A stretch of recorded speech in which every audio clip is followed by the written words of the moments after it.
What are you saying? And good afternoon. I'm busy. Oh, there's the camera. It moved. It was over here, and then it's over there. Imagine that. So I was typing a few things here about my goals. I thought about it over the weekend, actually, and I wanted to take stock of where I was personally in the goals that I've set out for 2021. And in the process of that, I actually was having a conversation with an agent, and the agent asked me how many agents at 5-Star have not gotten a paycheck this year. Wow. I didn't, that was quite a question.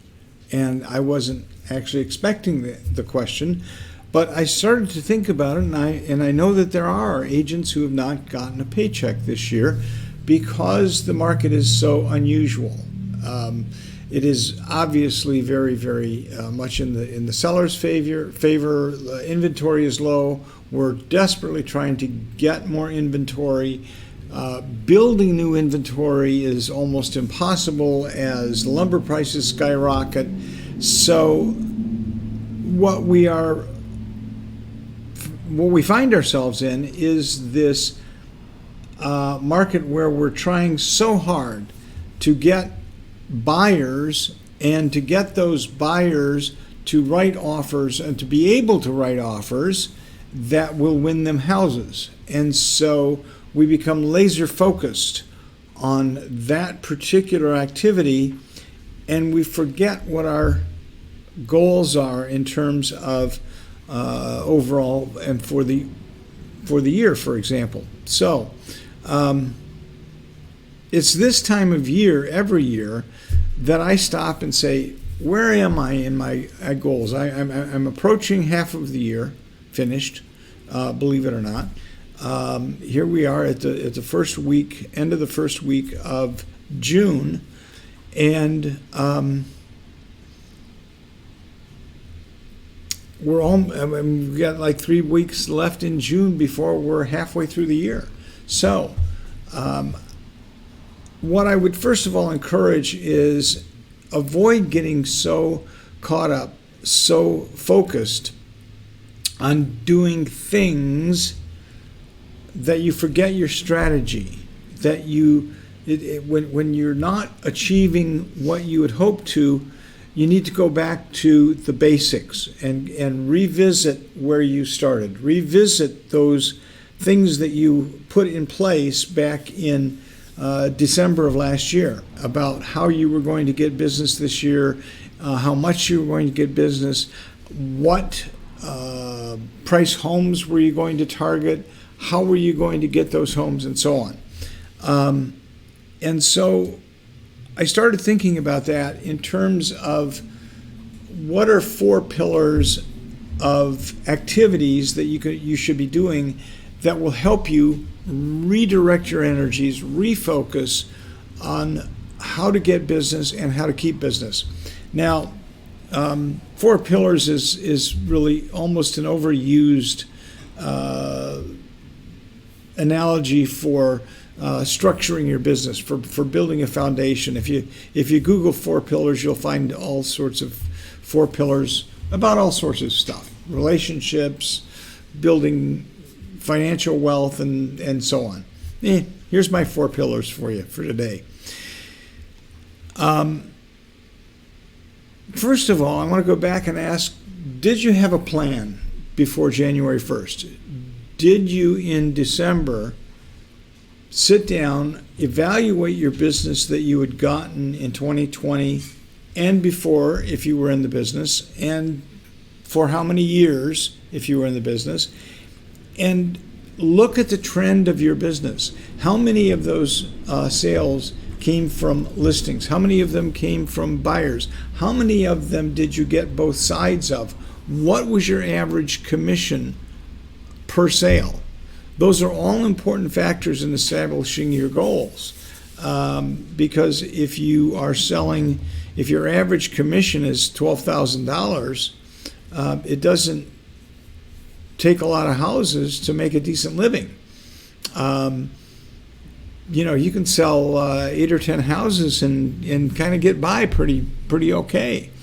If you want more than that, obviously, then you're going to have to either sell more houses or increase your commission, or both.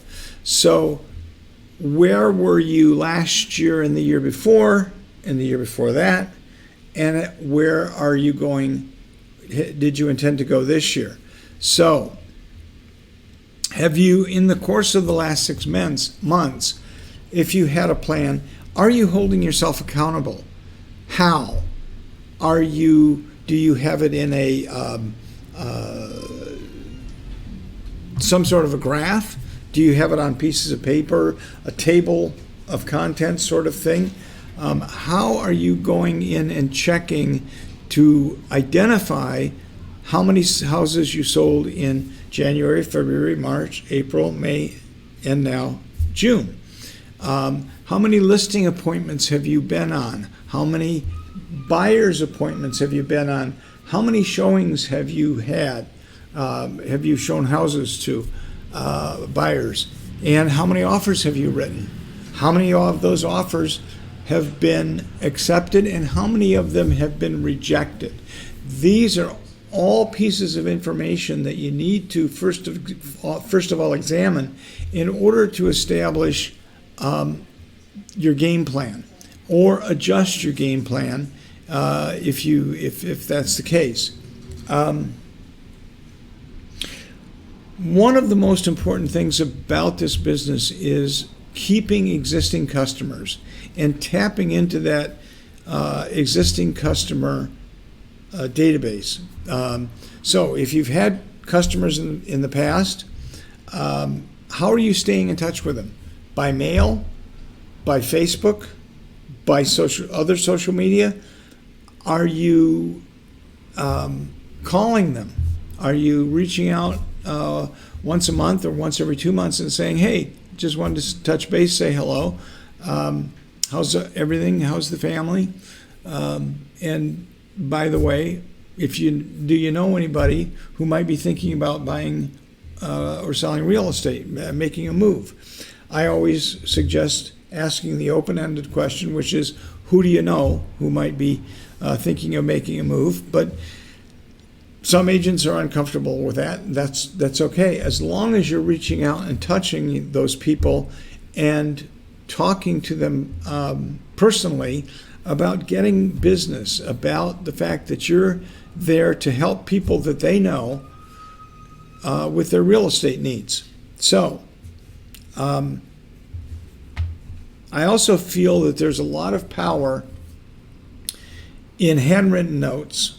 You'll find this is one of the tactics used in ninja training, and it's very powerful. People don't write handwritten notes anymore.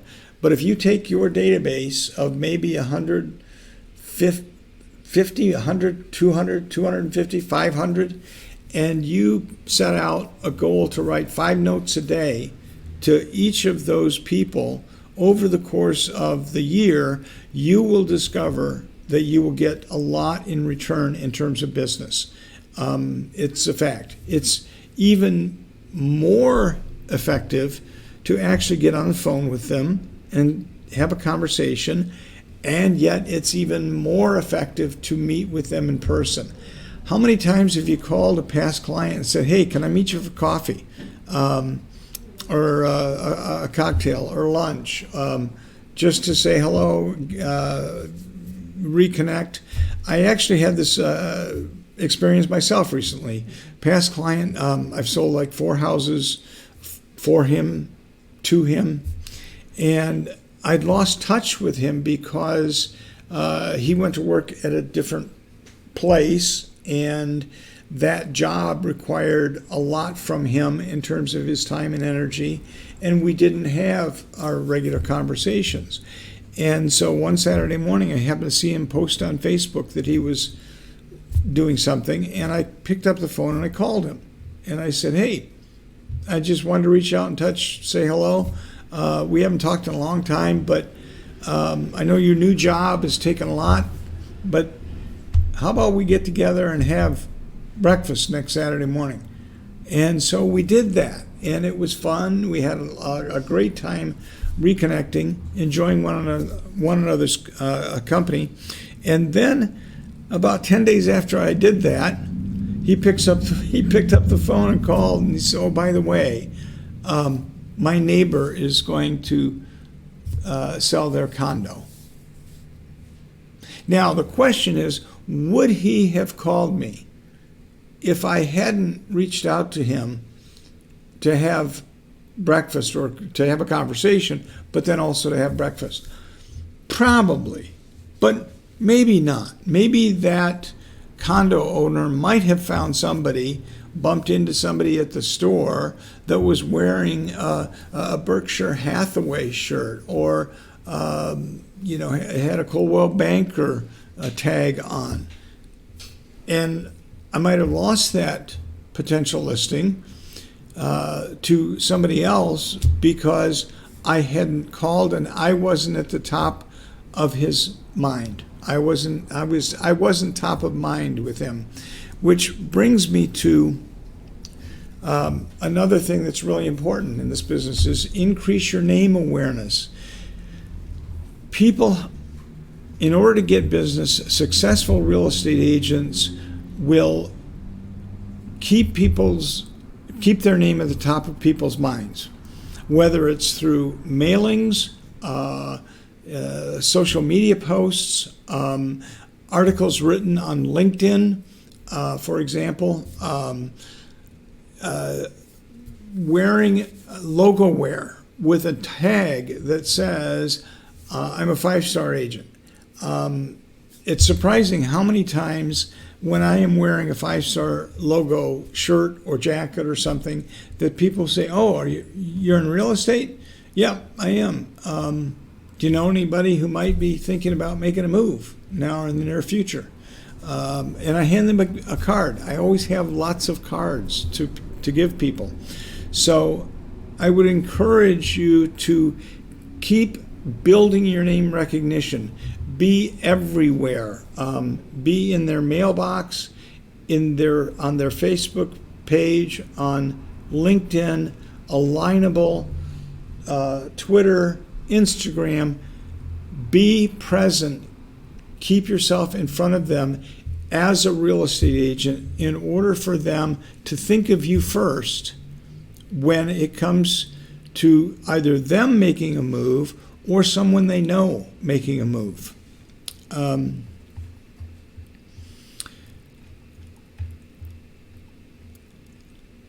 Finding new customers is hard. Finding new customers takes commitment, dedication, and consistency. Prospecting is something that's necessary in this business. A lot of agents, I'm seeing right now that a lot of agents are sitting back waiting for the business to come to them. And for some agents, it is coming to them. Other agents, not so much. So for those agents that it's not automatically falling into your lap, set a block of time several times a week where all you do is make calls or go out and meet people, have lunch with people, have a drink, have a cocktail, cup of coffee, whatever it is. You have to get belly to belly with people in order to get more business, especially when it comes to finding new customers. As you all know, I used to work expired listings. In today's world, in order to be a listing agent, you have to work everything. It's not just enough to focus on expired listings. You have to know how to work for sale by owners, and even walking neighborhoods. That's a new old thing. It went away for a long time, but I've noticed that more and more agents are walking neighborhoods, holding open houses again more frequently than they did for a while, But when you go and hold an open house, for example, understand what your objective is. The likelihood is that that house will sell regardless of whether or not you have an open house, with the number of buyers that are out there. Your objective when you're at an open house is to find new customers. That's your primary objective, believe it or not. It's not to sell the house. The house is going to sell if it's reasonably priced, or if it's fairly priced, I should say. In fact, if it's fairly priced, it's going to get over asking price offers, and probably for cash, and probably with an appraisal guarantee and an escalation clause. So if you get a good listing, do what you need to do in order to market the property effectively. But if you're going to hold an open house, your goal, keep your eye on the prize of getting new customers, making sure that they see what you've done to market this particular property and what you will do to market their property in order to get their listing. Question. Yeah. Hang on. Yep, I do. Just give me a moment to jump over.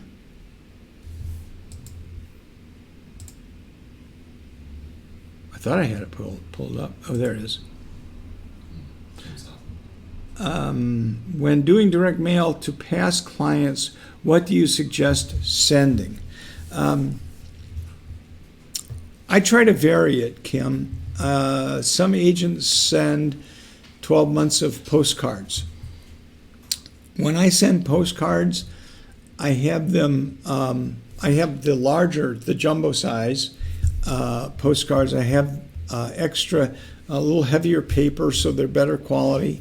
And I may send 6 to 10 postcards in a year to my clients, but I also like to throw in something unusual, something they're not expecting.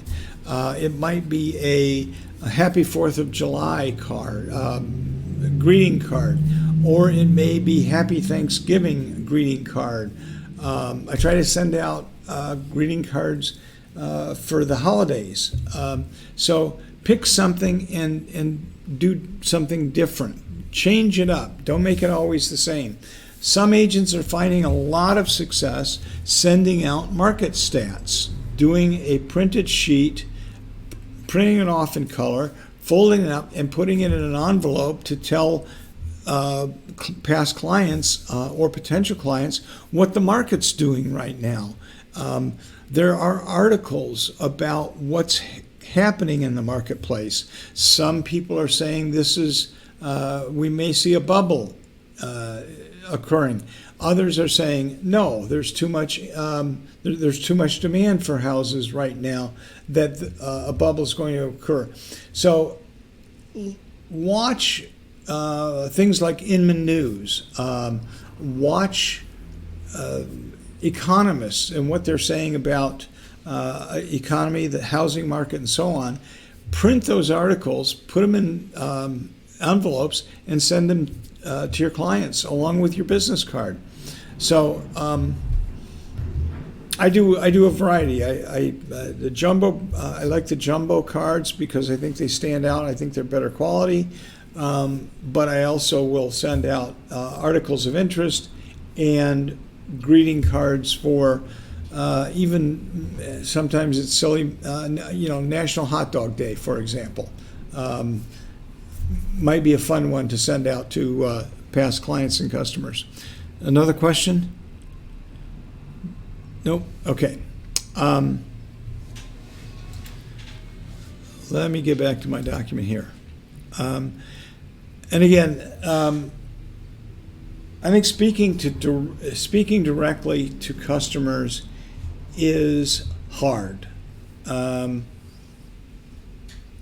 For some of us, it's easy to pick up the phone and call these people who are friends of ours. It's very easy to call.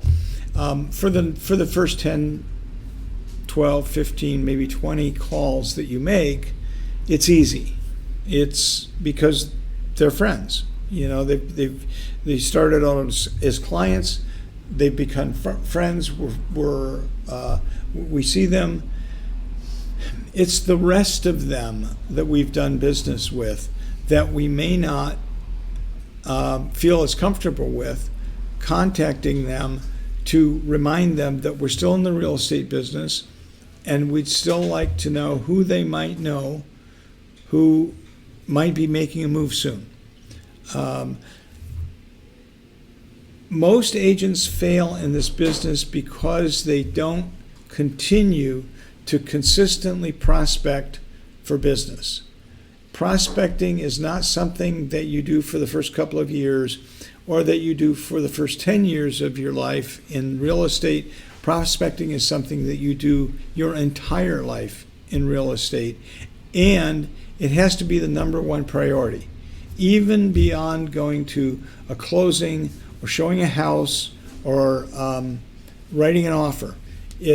Prospecting has to take priority. So when you're setting up a schedule for your week, and you've got to take the kid, to a soccer game over here, and another kid to dance class over here, and then you've got some plans with your spouse or significant other over here. Okay, where are you going to fit prospecting in? Well, there's in this spot, I got to write an offer and maybe list a house, and then I got to show some houses. Prospecting should take the number one priority. Wherever you put it, make sure that you commit to it and that you follow through with it, even after you get through the first easy 5 or 10 phone calls. It's not fun. It's once you get into it, it is more fun. It is finally, after a few calls, you start to relax, and you realize that they are enjoying hearing from you. They trusted you and knew you and liked you enough to choose you in the past, and they like hearing from you. So sometimes that fear of phone can keep us away and making excuses and keeping us distracted from getting in contact and speaking directly to customers, whether it's face-to-face or by phone.